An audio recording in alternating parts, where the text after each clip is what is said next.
ike mwe aiku. Ye no ni ma fe amieji no ni fike wama. Ye no ni ma fe amieji no ni fike wama. Kusunga mo ke mama ke je no ni ma fe abu. She no fike wa uma. Minji le ike mwe shaiku. Minji le ike mwe aiku.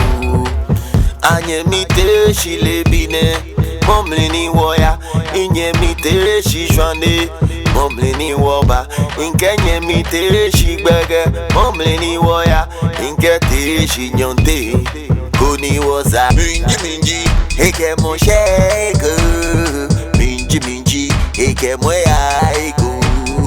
Ye no ni ma fe amieji no ni fike wama. Ye no ni ma fe amieji no ni fike wama. Minji ike wo shagu ego. Minji ike we aiku. Noji no ni honey egbe wo shi. Noji honey afi mo wo fe. We mo jatwin amega me choni. We mo jatwin amega me choni.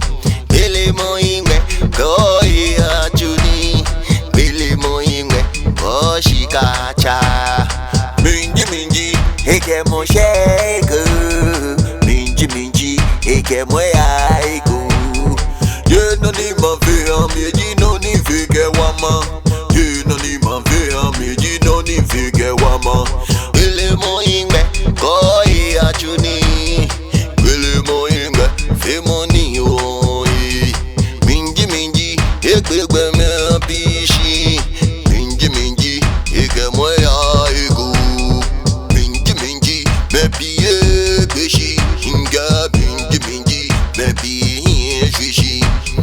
Kuzumba mo hanaliage minji le. Ike mo she iku le. Minji ike mo shake. Minji ike mo aiku. Ye no ni ma fe amieji no ni fike wama. Ye no ni ma fe amieji no ni fike wama. Femo African